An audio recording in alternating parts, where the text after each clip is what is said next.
And we have two people already in. So, hey everyone, welcome to Trail Talk Live with my guest, Alyssa Clark in Madeira Island.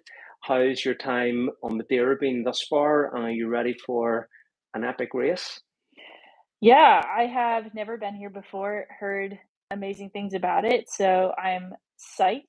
I am feeling all the taper tantrums, so I'm just ready for it to be Friday at midnight. Yeah, so it's a night start. Yeah, I forgot about that. That's so cool. Yeah. Have you been Yeah. doing any runs at like late at night or anything in preparation for that?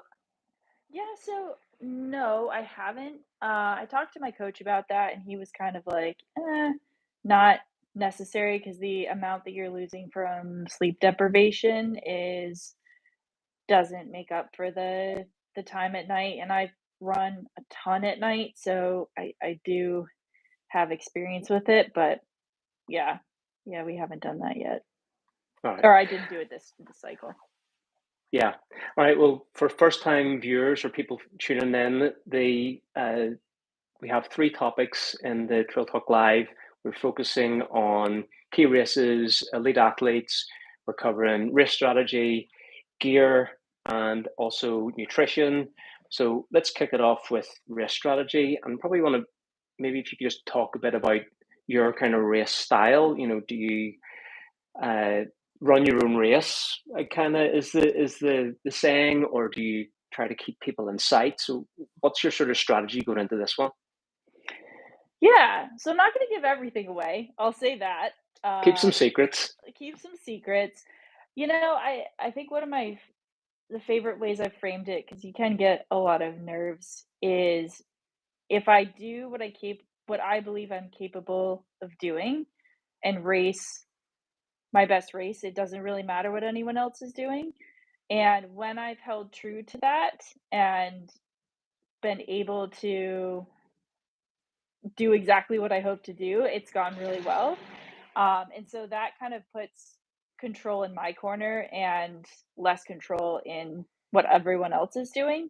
And I will say, I mean, this is a super competitive race, so I'm definitely respect the competition, but I'm also just, yeah, going to try to put my best foot forward. And um, I know that I've done a good build and put a lot of effort into showing up to perform my best, and that's what I'm going to try to do.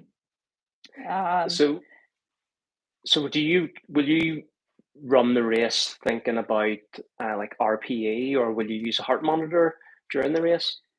yeah, so I do wear a heart rate monitor, but to be honest, I find that it's not super reflective of how I'm feeling effort wise at the beginning of races just because of nerves. I think everyone shoots up to uh, quite high or a lot higher than they're used to. And so I've found that that can kind of freak you out mentally uh, if you're not careful. And so I will collect the data just because I think that's interesting to look at retrospectively, but I probably won't be looking at my heart rate too much. I'll be going mostly off of RPE throughout.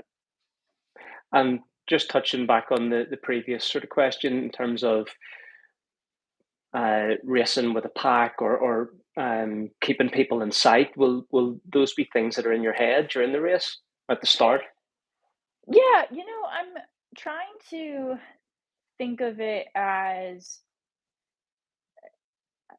like every race is kind of shaken out where, I mean, in so many ways, so differently, but I think kind of letting people do what they want to do within the first 40 to 50K and then kind of assessing like, okay, where are we at and going from there. I'm not I'm not too worried about the start, or at least like that's kind of the approach I'm taking, because I have had some advice on the race and have been told that it's really runnable the last 35K.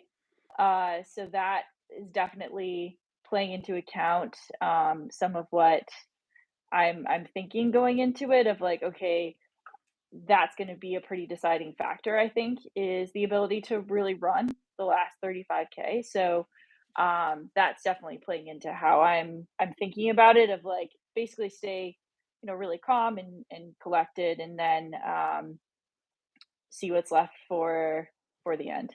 Yeah. And then in terms of sort of exertion, will you will you flex up sort of into the higher RPEs, like up into like LT and uh, 6, 7 out of 10, that type of stuff for certain portions of the race, and then recover on descents, or what way will you play? Kind of what way will you sort of manage your efforts? Yeah, so I think particularly in the first half of the race, trying to manage pretty keep it pretty manageable. Uh and then as I'm kind of honestly how the race sorts out, like judging how what I need to push. There's a couple of places I think I'll probably be pushing relatively hard, and then yeah, hammering as much as I can towards the end, of just nothing left to hold it back for.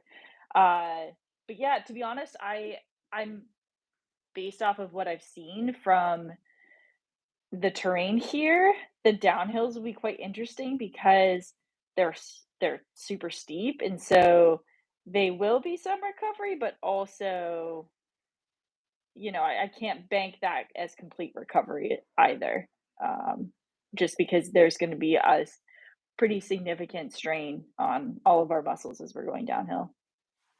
Yeah. Okay. Cool. And then let's just chat about a little bit about nutrition, and then we'll come on to gear. Do you have a calorie or a carb goal per hour for the race? Yeah, so I pretty much exclusively run off of spring. The entire race, I can run 100 miles easy just on spring, which has made some people gag, just because they don't kind of realize like what gels they are. They're not like the Tastes normal kind of good. gel. Yeah, they do taste good. They're more like just souped up baby food. But yeah, I shoot for approximately every 40 minutes. A spring. For the most part, I'm taking in awesome sauce, which is 180 calories. I think I should know 45 the. grams. Thank you. Yeah, I was Yeah. gonna say around 45. It's the only one So that I use. yeah, exact. Oh my gosh, literally was packing, and yeah, this is just one of the bags. So yeah, so I shoot for every 40 minutes. If I need more than that, then I will increase towards the end of the race.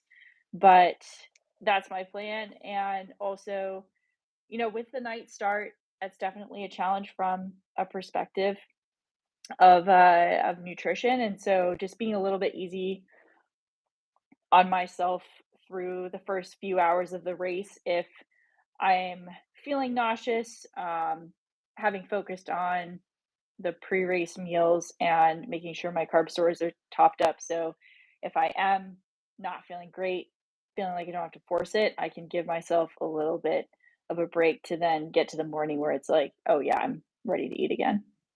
Yeah. And since it's a night start, first off, what's your caffeine strategy for the race, and how is that affected by the night start? Yeah, I've been thinking about this. To be honest, I don't rely a ton on caffeine uh throughout a race. I mean, for long races like Tour de Jean, Moab, etc., like yeah, then you really have to run into caffeine. But I find that a race that's going to be, I mean, hopefully less than 24 hours, I don't really run into too much trouble with sleepiness. So I I have a few caffeine um gels. Actually, Spring just came out with a couple of new gels that I'll have if I need, but I don't anticipate, because I will be probably quite awake for the start and then those first few hours, which in a normal race where you run through the day and then you're getting to the night, it's at like 1, 2 a.m. That's pretty tough. That's obviously the start of the race, so it shouldn't be as much of an issue. And I think that I'm not gonna be too particular with the caffeine. Yeah, it's weird, like, tiredness, unless I'm getting into a second night, generally doesn't hurt me too much. And that's maybe the nice thing of doing like 200 plus mile races where you're like, 24 hours awake, like no big deal. Yeah, no problem. Yeah. So you would be thinking of the caffeine more so as in to stave off sort of sleepiness rather than a performance enhancer? Yeah. I guess that's how I mostly view caffeine, but it definitely can be a performance enhancer. I've just never I mean, I do drink Coke, like, there's a very good chance I'll be drinking Oh Coke, yeah, it's an on a ultra. race You and got to drink Coke. oh, yeah. So that's probably going to be a source of caffeine. If I do feel like I need a kick in the pants later on in the race, I definitely will, uh, move closer to the or use caffeine, but, um, yeah, I've never really relied on it too much, so I probably won't change too much now. I guess whenever we don't train with Coke, but we end up drinking it in races, Yeah. we probably end up over caffeinated anyway. So probably don't need to strategize there. Yeah, it's, my first 100 miler, I ran 40 miles on Coke and a prayer, and it worked okay, so This is ultra running, right? Cool. definitely. So in terms of you were talking about awesome sauce, what would you do you have in like solid foods or any uh, picking up anything from aid stations or anything like that, or is you just hammering the gels and I just hammer the gels, yeah. It's been honestly a real game changer for me in terms of my racing. It's like you can almost see when I discovered Spring Energy and then, like, my racing got a lot better, which for whatever that is, thank you, Spring. But yeah, I find it saves a lot of time as opposed to, like, standing at the aid station like a deer in the headlights of, like, "What do I wanna eat?" Uh, and I don't truly I've really shifted my mindset a lot about nutrition and racing in that I'm not trying to eat because I'm having a good time or because I'm excited to eat. I'm eating to perform, and no one I've found is, like, super stoked on eating at, like, late in a race, like, 3 quarters into a race. Uh, and so I just think of it as like, "Oh, this is what I need to do to, get my calories in," and, I'm not trying to have a good time eating. We'll say that. yeah, understand. And will you just be carrying water in the bottles, and how much of that will you carry? Yeah, so we're required to carry a liter, so I'll carry, probably a liter pretty much the whole time, so 2 500 ml bottles, and then, if the And you're day just doing does straight water? if the day does get hotter, then I may mix in some electrolytes. I have, electrolyte Spring, they have that, and then I think the aid stations I think it's knock that they have. Right. So I will probably, if it gets hot, like add in electrolyte on one bottle. But yeah, I'm generally pretty lucky with I don't sweat a ton, so that seems to be a relatively easy component for me. Nice segue. You're almost as if you knew I was going to ask about sodium. Do you have like a strategy for replacing that, or have you had the sweat test done, or anything along those lines? I haven't, and definitely on my list of things to do before UTMB, is to get a sweat test done. Um, it's I live in San Diego, so it's quite warm there most of the time. I really love heat. I'm pretty used to it, and so actually here is a lot chillier than I anticipated. So I don't foresee it being a huge issue. Spring does have some sodium in them as well. So again, kind of as I move into the daytime, I probably will start having some of the electrolyte drink in one of the bottles, but not a specific sodium plan for right now. I had the sweat test done last year at UTMB week and found out that I'm moderately high, like nearly 1400 milligrams of sodium. And Wow. kind of it like solved the puzzle for me because after Okay. sort of 10-ish hours, I was sort of getting a little bit of stomach bloat. And it's because of the over time I was becoming more and more depleted of sodium. And yeah, so it helped me. But I That's don't good to live in know. San Diego. I'm not as used to the heat. So no, Yeah. that's cool. So let's just touch on gear as we sort of wind things up. What shoes? Well, let's start off with shoes. What shoes are you going to be wearing? You're a non-athlete, so any prototypes, or is you run in stock shoes? So, newly released, uh, so yeah, it was a prototype, but, is out on the full market. Yeah, I'm running in the Cloud Surfer Trail version. So they had a road version, came out with the trail version. It's super comfortable shoe, really good cushion. I've run pretty much all my training leading up to the race in this, so feel really comfortable in them. And yeah, so Cloud Surfer Trail. And will you have a backup in a drop bag or with crew? Yeah, I have a backup pair, and then we'll bring the Ultra Cloud as well, just in case. Guess we feet get sore. Yeah, I don't know. It's like it's so funny. I was actually just packing my drop bag because I am that excited. It's Tuesday, and I'm like, oh, I gotta pack already. And it's like we prepare for all of these things. First of all, I pretty much never change shoes. I just don't. But it's like you prepare. It's like when you pack 5 pairs of underwear for one overnight, where you're like, what do I think is gonna happen? Yeah, But it's I know, very but if you similar don't with pack it, that's the time then you're gonna need 5 pairs. That's how it works. yeah, exactly. So, yes, that will be in a drop bag, yeah.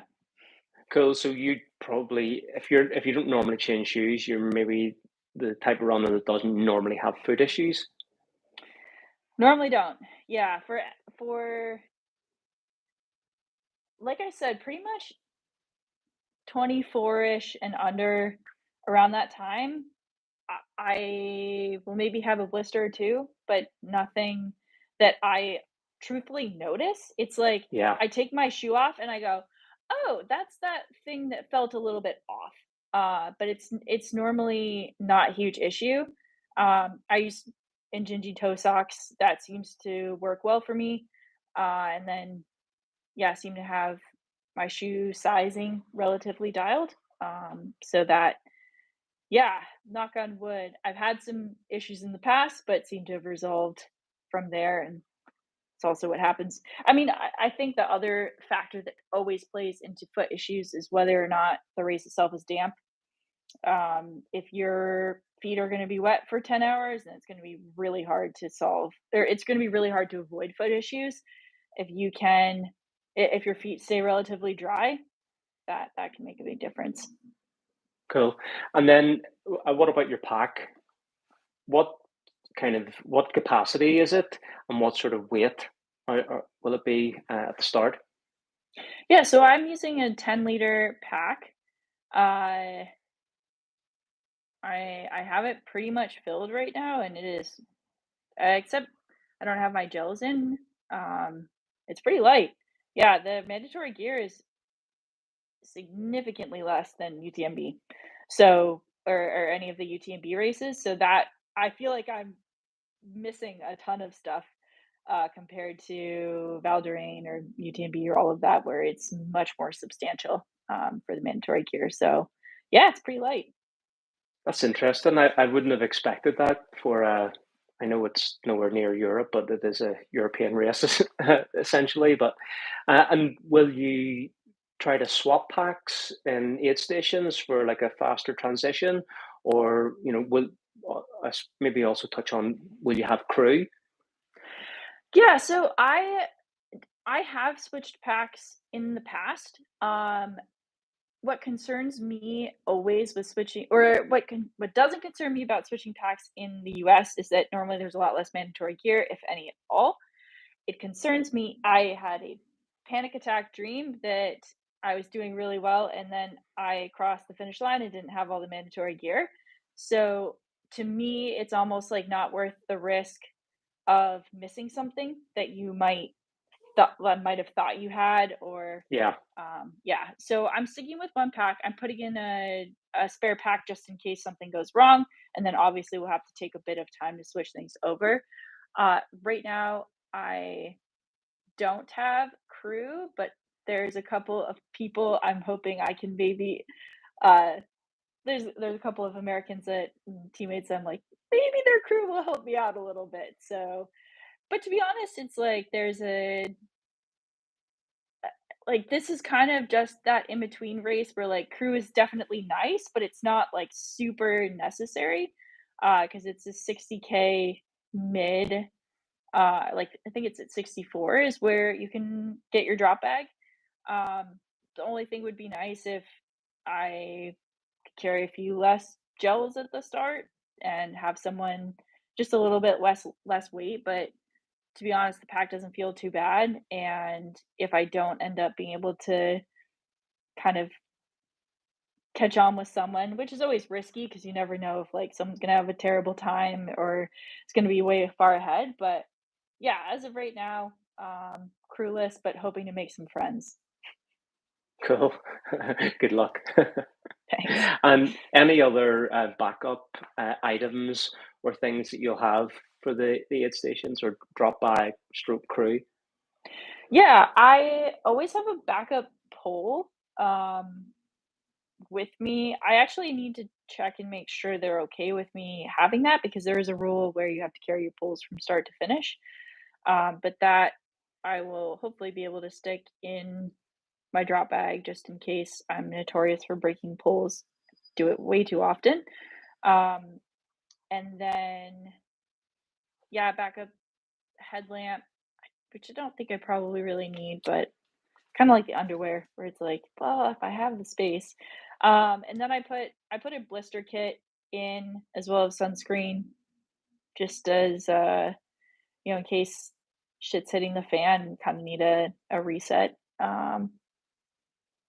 But yeah, yeah, mostly I'm just always worried I'm somehow going to fall off a cliff and not be injured by the cliff, but have somehow dropped mandatory gear and then I will get in trouble. That's the part I'm worried about. Lay off the cheese the rest of the week. Sounds like you're having bad dreams. Yeah. This was like 3 weeks ago. I actually haven't had a bad dream about the race since then, but yeah. Yeah, I had to, like, plead my case that I hadn't intentionally left something. I don't even remember what it was. Cool.